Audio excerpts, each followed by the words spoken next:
Welcome to the Portland Marathon. It's known as one of the top 10 local road races in the U.S. With over 8,500 runners in this year's event, it's now the 7th largest marathon in the country. The Portland Marathon is open to all ages and skills, including wheelchair and handicap participants. With over 15 age group divisions, more than half of the finishers are women. This is a great course to run for your first time, and over 33% of the competitors beat their personal bests. This 26-mile, 385-yard course starts in the downtown blocks and traverses along Forest Park, crossing the Willamette River at the St. John's Bridge. It then meanders through the north part of town, passing the campus of the University of Portland. The runners then head back toward downtown and cross the Steel Bridge. And the fastest runners usually complete the race in 2.5 to 3 hours. The one thing that we pride ourselves in is this is a marathon, particularly the Northwest here in Portland, is that we welcome first-time marathon runners, our walkers. And part of it is that there is a really good entertainment along the course. We have some pace setters this year from the A team, some individuals that are there to help individuals that are first-time runners, or even if it's their 20th marathon. It certainly is a marathon that anyone that's just looking to run a first-time marathon is going to be excited about doing.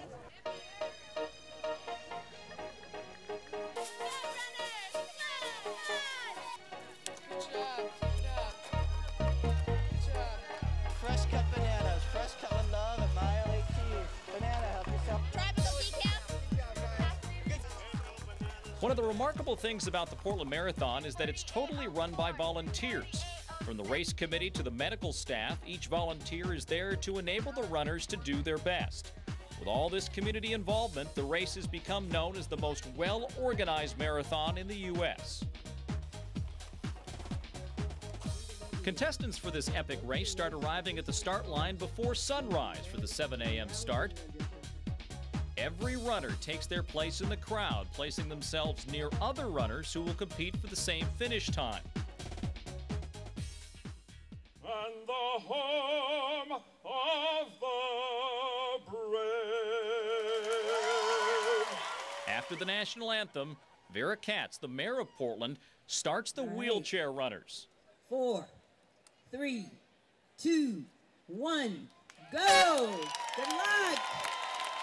Give him a good hand! Then, a minute later, she officially starts the thousands of runners and walkers. All right, everybody, have a wonderful race. 4, 3, 2, 1, go!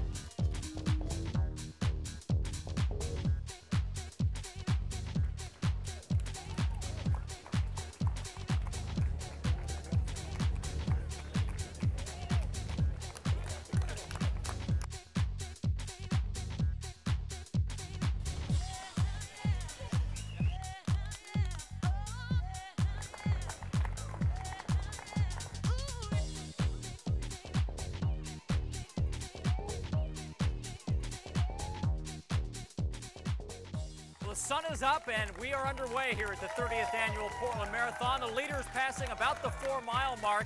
When we come back, a little bit more history and more of this exciting event. More on Sport Northwest right after this.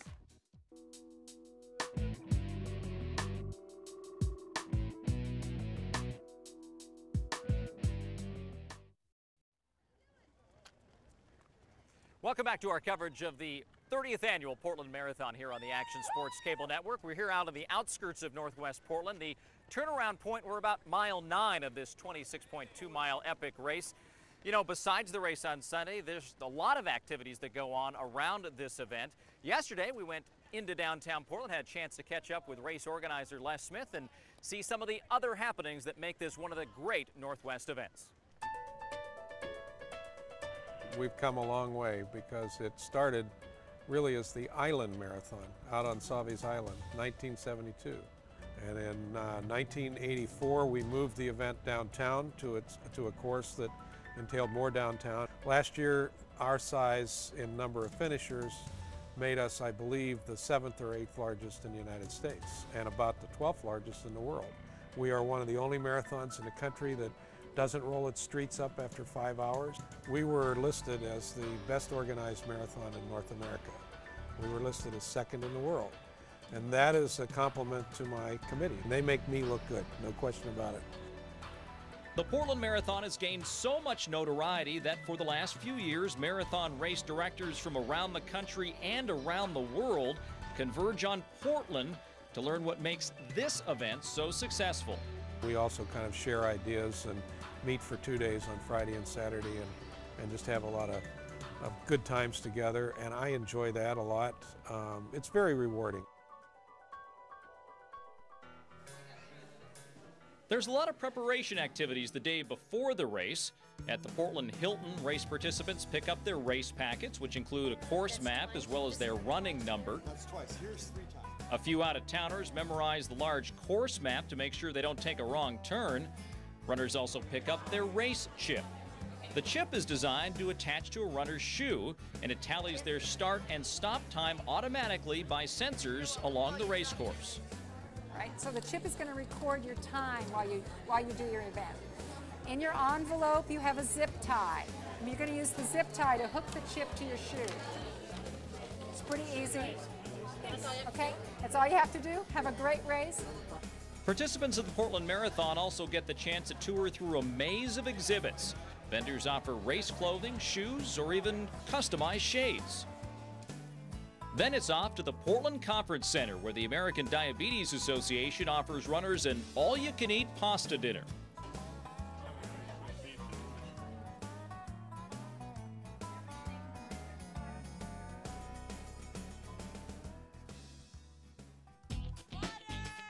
The race committee designed the course to be very user-friendly. Every couple of miles, there's a water station where runners can get rehydrated.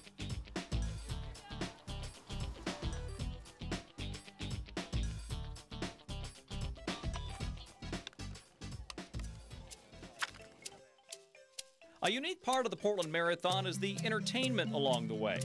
This xylophone band perches at the entry to the St. John's Bridge, and their lively music perks up each runner as they pass. With very few runners in sight, this participant looks to be leading the pack with some room to spare.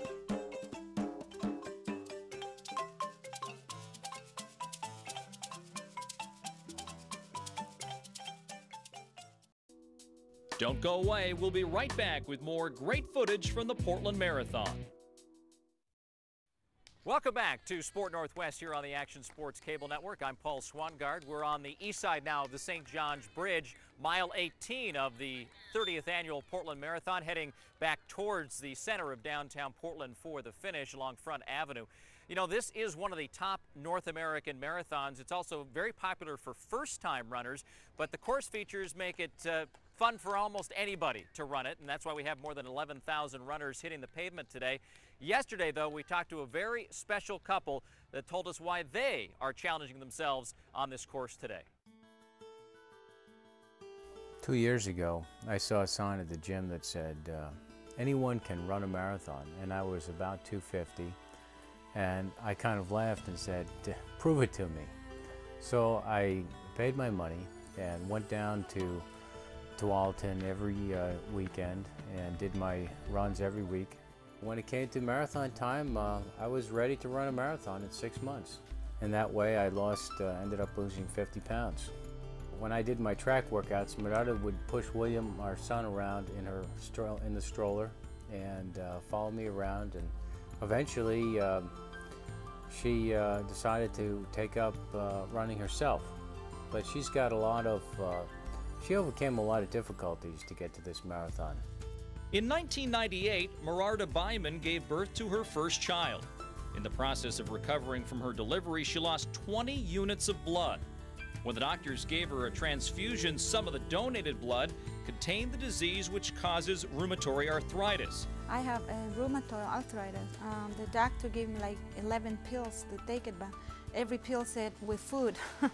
Then I said how much fat they wanted me to get, but if I didn't eat with food, I didn't take with food, as side effect, my stomach hurt or like make me very sick.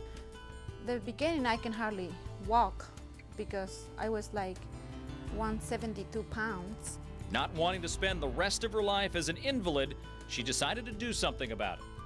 Then I start walking like, you know, very slowly, but then I start run a little bit, but I can hardly do it. But my first run was 5K, but then I go on and on. Every morning I get up, I get all joint pain and stiffy, but I didn't pay attention because if the more left I move, the worse all day long. But then when I get up, I go exercise, I feel very good all day. Pushing herself with daily exercise, Merarda decreased her weight and dress size dramatically. This was my pants, size 16, the one I wear. 1999. 1999. In April, yeah, when I went to Paraguay. I get that, huh? This was my pants. Yep. Merarda and Bill Byman will be running the marathon this year for the first time as a couple. My wife has overcome a lot of obstacles that I'm not sure that I even could overcome. It's not surprising to me that she had it within her to do something like this that 99.9% of the population doesn't do. It just shows that some people, if given an opportunity, can excel. She definitely deserves to be recognized for her dedication and commitment and consistency. And we're going to do that by finishing her first marathon in less than 4 hours. My first marathon I finished in 4:24. And she's going to be better than I was when I first started.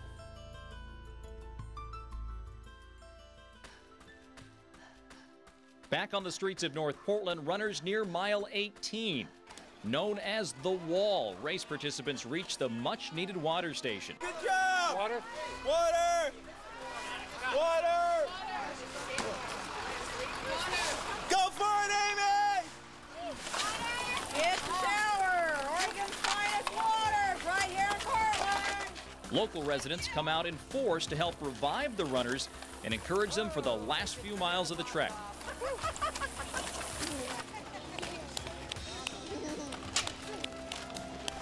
And it was tough, yeah. It's my first time, it's great. Enjoying myself. So what do you listen to on a marathon? Metallica. It's the only thing that'll get me through. Drop dead if I don't. Have you done this before? The fourth one. Great, what keeps you coming back? Oh man, it's the people. These people are great. And the food too, these bananas, they're awesome. This is my sixth Portland, so I've done it before. But it's wonderful, perfect day. What are you listening to? I have no idea, I can't even tell anymore. This is my first one. Well, what do you think? Oh, I feel great. I'm celebrating my 50th birthday very soon, and I decided to start my life new. Well, I'm beyond my limit, so it's a plus. And I think everything from here on is basically downhill. I hope, anyway. As the runners pass the University of Portland, the downtown skyline comes into view, signaling their descent to the finish line. 3:47:46, 3:47:48, 3:47:50, 3:47:52, 3:47:54, 3:47:50. When we return, we'll see the runners finish and ask them about their experience.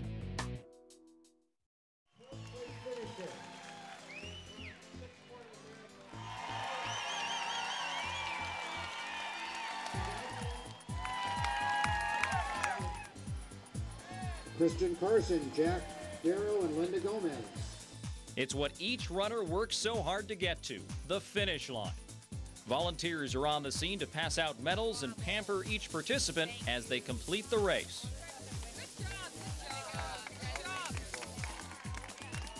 Family and friends wait eagerly on the scene to catch a glimpse of the big finish. Waiting for Jill Prandy. Come on, Jill! I trained with them at Savi's Island. I rode my bike. They ran. They separated, but we have it's a big support network. It's taken a lot of work to go to the stops and make sure there's water and Gatorade and muscle rubs and volunteering at booths. It's a really great thing to do, to get out and support, everybody that does this. I'm here cheering my husband on. He's from Seattle and he's running his first marathon. So I'm hoping I'm at the right spot at the right time.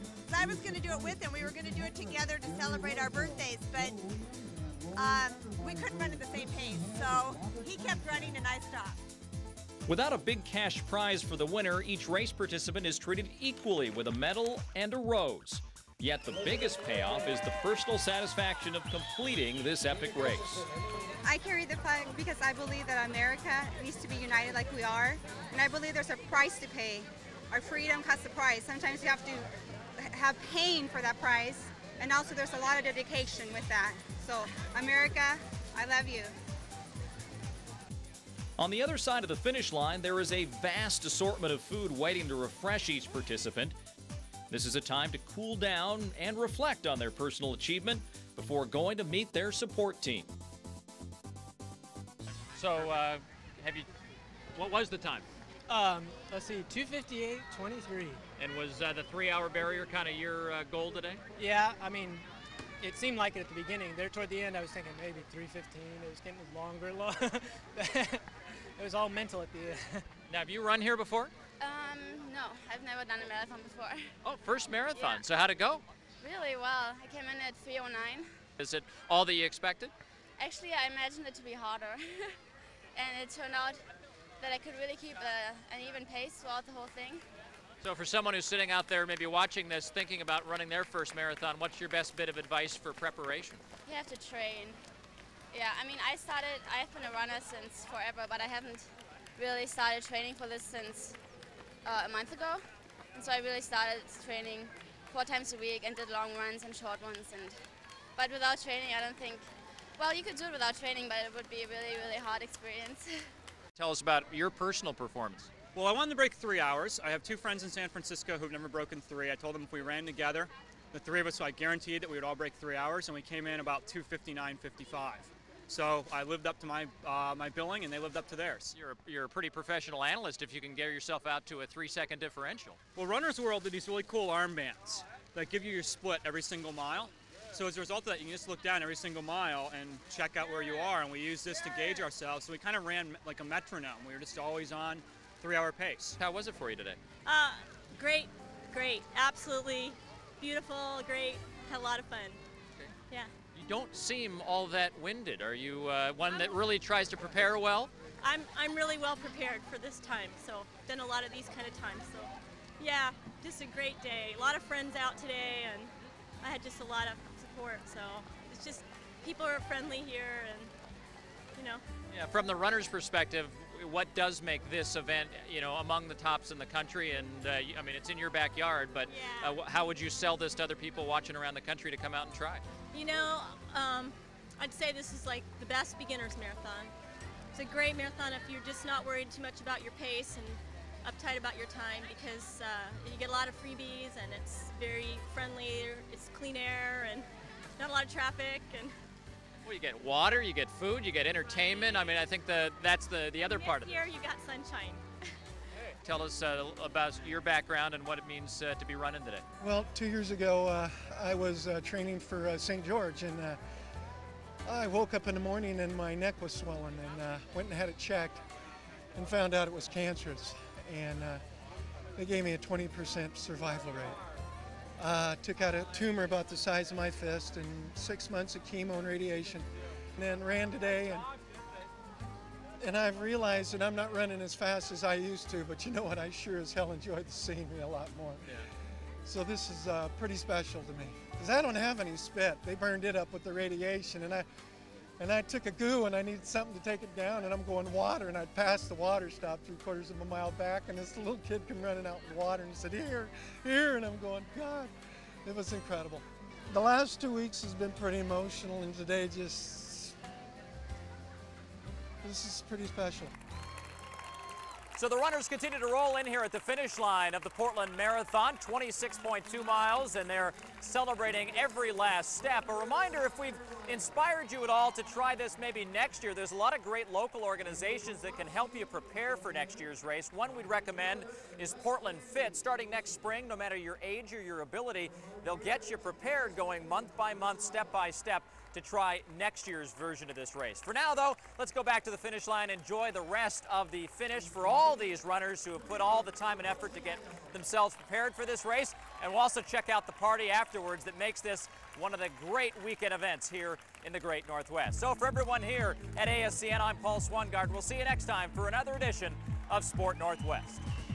Sarah Pico, Delina Cody, Alan Dorse, and Brian George. Alan. Good job, you guys. Good job, guys. Oh, very good. Very good, sir. You did good. Proud of you. Good job. Way to go. Emily Pradick, Linda Tannenhill, Stan Wallstrom, Gene Fay, Bill Tolkheim, William Krause, Brock Middleback, Matt Fitzgerald, Gene Awe, Michael Bentanya, Cynthia Leibel, Emily Pradick, Linda Tannenhill, Ray Smith.